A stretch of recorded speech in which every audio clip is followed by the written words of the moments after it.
Assalamualaikum warahmatullahi wabarakatuh. Nama saya Cindy Ristiana dengan NIM 13 12 501 129.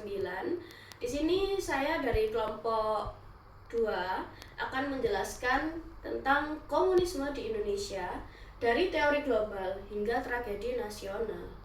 Presentasi ini akan mengupas tuntas perjalanan ideologi komunisme dari fondasi teoretisnya yang dikembangkan oleh Karl Marx hingga adaptasi uniknya di Indonesia, serta tragedi 1965 yang menjadi titik balik kelam dalam sejarah bangsa. Kita akan menelusuri bagaimana teori-teori revolusioner bertransformasi menjadi praktik politik dan bagaimana konteks lokal membentuk karakteristik komunisme Indonesia yang berbeda. Memahami sejarah ini secara utuh dan rasional adalah prasyarat penting untuk rekonsiliasi nasional dan mencegah terulangnya kekerasan serupa di masa depan. Mari kita selami kompleksitas ideologi, kekerasan, dan warisan yang ditinggalkannya. Yang selanjutnya, saya akan menjelaskan fondasi teoretis komunisme, 3 pilar intelektual. Yang pertama, ada Marxisme, analisis kapitalisme. Karl Marx menciptakan kerangka analitis untuk memahami hukum internal kapitalisme. Konsep nilai lebih, surplus value, menjelaskan eksploitasi buruh oleh pemilik modal, di mana nilai yang dihasilkan buruh melebihi upah yang mereka terima. Marx juga memperkenalkan kesadaran palsu, false consciousness, sebagai kritik terhadap hegemoni kelas penguasa yang membuat kaum tertindas menerima status quo. Yang kedua, ada Leninisme, strategi revolusioner. Vladimir Lenin mentransformasi teori Marx menjadi strategi praktis dengan membentuk partai pelopor, Vanguard Party. Lenin berargumen bahwa kesadaran revolusioner harus disuntikkan dari luar oleh para profesional, yang kemudian melahirkan sistem kediktatoran proletariat yang represif. Ini adalah jembatan antara teori dan aksi politik. Dan yang ketiga, ada totalitarianisme, implementasi negara. Implementasi ideologi ini dibangun dunia seringkali berujung pada pembentukan negara yang mengawasi seluruh aspek kehidupan warga negaranya. Negara totalitarian mengontrol ekonomi, politik, dan bahkan kehidupan pribadi individu, seringkali dengan menggunakan propaganda dan represi untuk mempertahankan kekuasaan.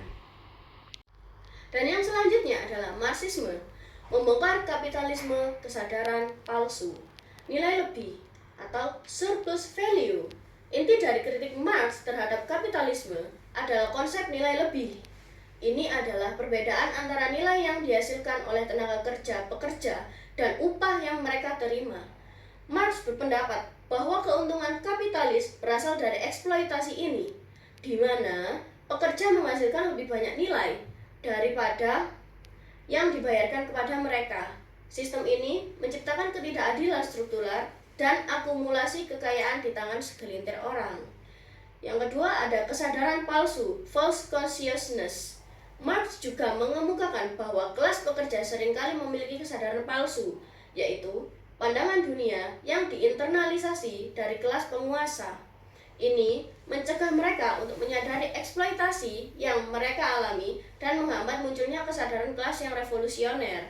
Propaganda, pendidikan, dan budaya berperan dalam mempertahankan kesadaran palsu ini. Ini adalah gambaran dari Karl Marx, yaitu bapak Marxisme yang menganalisis hukum internal kapitalisme.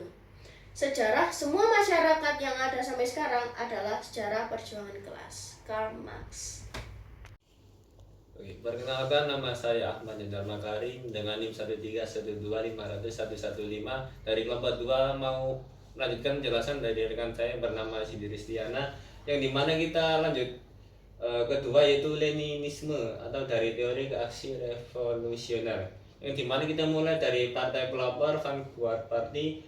Lenin percaya bahwa revolusi tidak akan terjadi secara spontan, namun dilakukan sebuah partai pelopor yang terdiri dari revolusioner profesional untuk memimpin dan mendidik masa kerja, yang dimana menyuntikkan kesadaran revolusioner dari luar. Yang kedua ada kediktatoran proletariat. Setelah revolusi, Lenin mengusulkan kediktatoran proletariat, sebuah fase transisi di mana sebuah kelas pekerja melalui partai pelopornya akan menekan perlawanan borjuis dan membangun masyarakat sosialis. Namun, dalam praktiknya ini seringkali berubah menjadi rezim yang represif. Yang ketiga ada transformasi teori. Leninisme adalah adaptasi Marxisme untuk kondisi Rusia yang agraris, bukan industri, yang dimana ini menunjukkan fleksibilitas ideologi komunis adalah beradaptasi dengan konteks lokal meskipun dengan konsekuensi yang signifikan. Ya, teori ketiga ada totalitarianisme yang dimana kontrol penuh negara. Dimulai dari pengawasan menyeluruh, totalitarianisme adalah bentuk pemerintahan di mana negara berusaha untuk mengontrol setiap aspek kehidupan politik dan pribadi. Ini mencakup ekonomi, politik, budaya, dan bahkan pemikiran individu. Tidak ada ruang bagi perbedaan pendapat atau oposisi. Yang kedua ada represi dan propaganda. Untuk mempertahankan kekuasaannya, rezim totalitarian menggunakan kombinasi represi brutal dan propaganda yang intens. Dari kebebasan berbicara, berkumpul, dan berpendapat dibatasi secara ketat atau menyeluruh, yang dimana media massa dikontrol penuh untuk menyebarkan narasi tunggal yang mendukung rezim. Selanjutnya ada kultus individu. Seringkali rezim totalitarian menggunakan kultus individu di sekitar pemimpinannya yang digambarkan sebagai sosok yang sempurna dan tak tergantikan. Ini memperkuat legitimasi rezim dan menekan potensi perlawanan. Nah, dari gambar itu juga propaganda sering digunakan untuk mengontrol pikiran dan tindakan warga negara. Implementasi atau penerapan ideologi komunis di berbagai negara seringkali juga mengarahkan pada pembentukan negara totalitarian yang dimana janji pembebasan proletariat digantikan oleh kontrol negara yang absolut. Selanjutnya ada indigenisasi atau adaptasi komunisme di Indonesia. PKI yang unik. Partai Komunis Indonesia atau disingkat sebagai PKI memiliki karakteristik unik yang membedakannya dari model Soviet. Melalui proses adaptasi lokal yang panjang dan mendalam. Dimulai dari akar anti kolonial pada fase awal tahun 1914 sampai 1926. Komunisme di Indonesia lahir dari protes terhadap sistem tanam paksa dan feodalisme, bukan sekedar gerakan buruh industri. Ini memberikan PKI atau Partai Komunis Indonesia basis dukungan yang lebih luas di kalangan rakyat jelata yang tertindas oleh kolonialisme. Selanjutnya ada strategi aliran Aidit. Di bawah DN Aidit, Partai Komunis Indonesia melakukan inovasi dengan menjadikan petani sebagai basis revolusi, bukan buruh pabrik.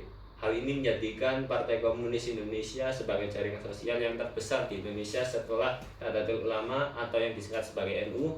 Melalui organisasi sayap seperti BTI atau Barisan Tani Indonesia, ada SOBSI juga, ada Sentral Organisasi Buruh Seluruh Indonesia, dan Gerwani atau Gerakan Wanita Indonesia. Selanjutnya itu ada di kesalahan kalkulasinya, di mana Partai Komunis Indonesia mencoba mengambil alih negara melalui aliran birokrasi dengan Soekarno dan teori jalan non-kapitalis.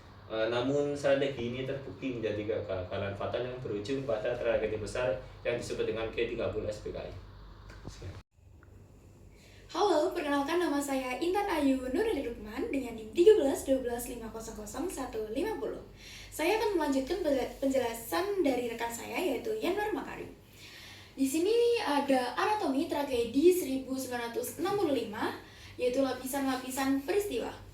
Peristiwa 1965 merupakan fenomena kompleks yang melibatkan 3 lapisan peristiwa yang saling terkait, bukan sekedar insiden tunggal. Yang pertama ada G30S, yaitu Gerakan Internal Angkatan Darat. G30S dipandang sebagai gerakan internal Angkatan Darat yang dipicu oleh perseteruan dengan Dewan Jenderal. Ketertiban PKI dalam peristiwa ini bersifat oportunistik dan bukan sebagai dalang tunggal yang terancam matang. Ini adalah pemicu awal dari rentetan peristiwa yang lebih besar. Yang kedua ada operasi psikologis dan militer Soeharto.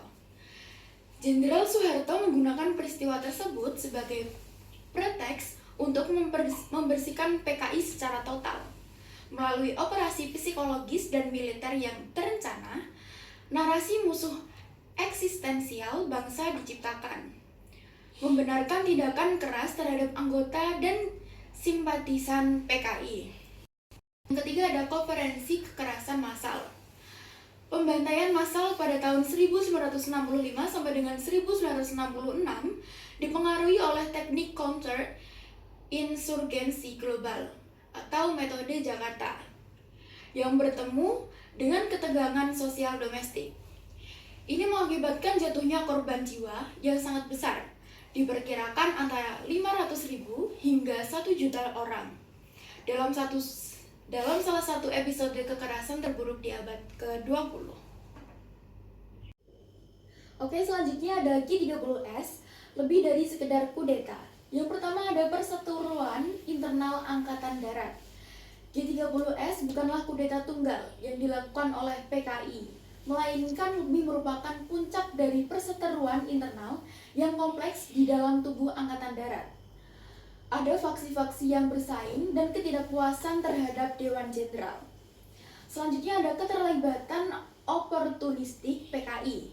Keterlibatan PKI dalam G30S dipandang sebagai tindakan oportunistik untuk memanfaatkan kekacauan dan memperkuat posisinya, bukan sebagai dalang utama yang merencanakan seluruh gerakan. Ini adalah satu poin krusial yang seringkali disalahpahami dalam narasi sejarah resmi. Selanjutnya dampak jangka panjang. Terlepas dari siapa dalang utamanya, G30S menjadi katalisator bagi perubahan politik besar-besaran di Indonesia, mengakhiri era Soekarno dan membuka jalan bagi Orde Baru di bawah Soeharto. Oke, selanjutnya ada konvergensi kekerasan, metode Jakarta, dan tragedi kemanusiaan. Hal tersebut dibagi menjadi 3. Yang pertama, ada metode Jakarta, teknik counter insurgensi global yang diterapkan di Indonesia, dikenal sebagai metode Jakarta, melibatkan pembersihan massal terhadap elemen-elemen yang dianggap subversif. Metode ini kemudian dipelajari dan diterapkan di negara-negara lain. Selanjutnya ada ketegangan sosial domestik. Kekerasan massal juga dipicu oleh ketegangan sosial domestik yang sudah ada, termasuk konflik agraria, sentimen anti-komunis yang kuat, dan polarisasi politik yang tajam di masyarakat. Selanjutnya ada korban jiwa massal. Konferensi faktor-faktor ini mengakibatkan pembantaian massal pada tahun 1965 sampai dengan 1966, dengan perkiraan korban jiwa mencapai 500.000 hingga 1 juta orang. Ini adalah salah satu genosida politik terbesar di abad ke-20. Perkenalkan, nama saya Muhammad Firmansyah dengan NIM 131250039. Saya akan melanjutkan penjelasan dari rekan saya yaitu Intan Ayu, yaitu warisan dan refleksi menuju rekonsiliasi nasional.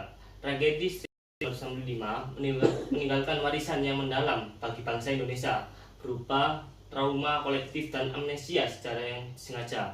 Trauma kolektif.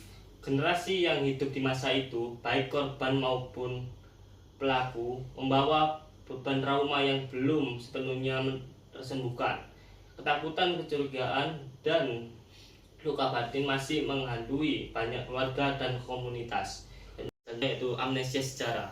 Generasi tunggal yang dipaksakan selama Orde Baru menciptakan amnesia sejarah yang disengaja, di mana kebenaran tentang peristiwa 1965 dibungkam atau diputarbalikkan. Ini menghambat proses penyembuhan dan rekonsiliasi.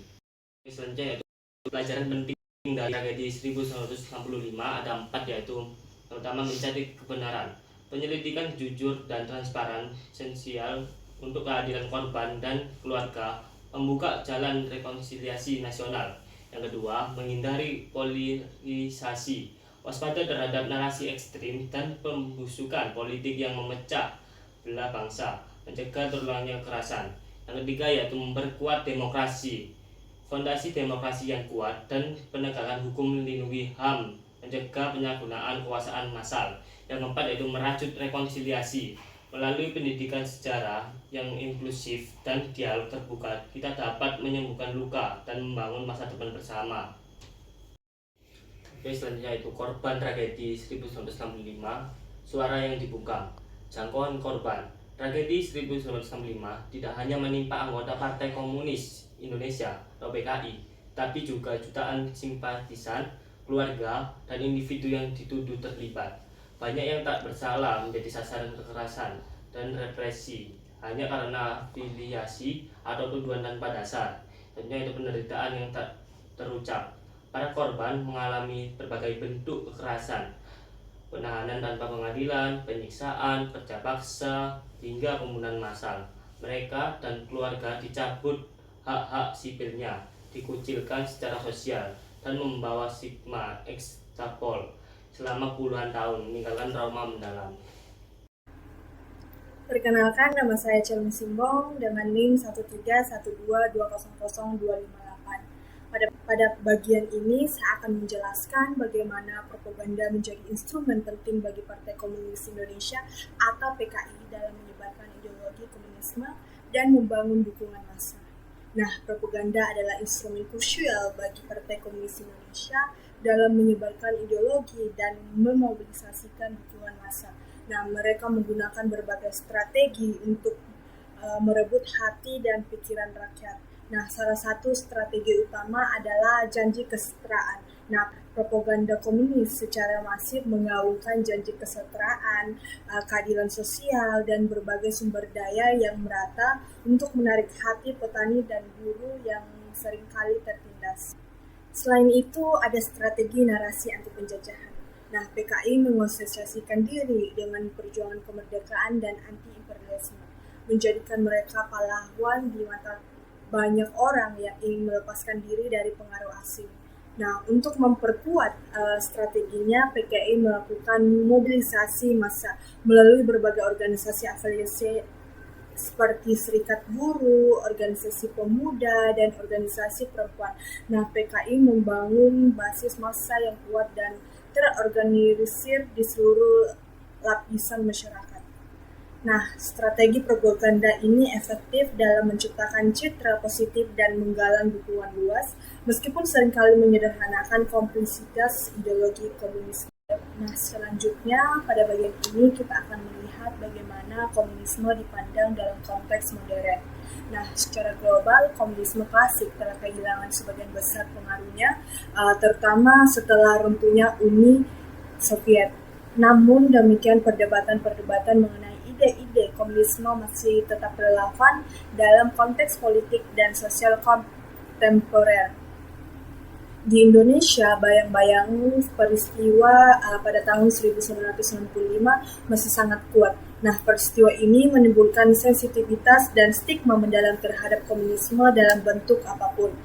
Nah, pendidikan dan narasi secara resmi hingga kini masih menekankan bahaya laten komunisme. Meskipun demikian, beberapa prinsip seperti keadilan sosial, kesejahteraan ekonomi, dan kritik terhadap kapitalisme tetap menjadi topik diskusi di berbagai gerakan sosial dan politik, tanpa selalu dilekatkan secara langsung pada label komunisme.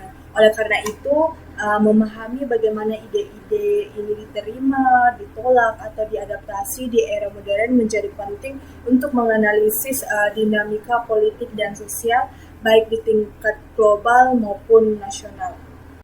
Sebagai kesimpulan, perjalanan kita untuk memahami komunisme di Indonesia dari fondasi teoris Marxisme sampai Leninisme hingga praktik totaliter adalah upaya penting untuk mengurai kompleksitas tragedi tahun 1995. Nah, kini kita telah melihat bagaimana ideologi global diadaptasi secara lokal oleh PKI dan bagaimana konvergensi faktor politik, sosial, dan militer yang memicu kekerasan massal yang meninggalkan luka mendalam bagi bangsa.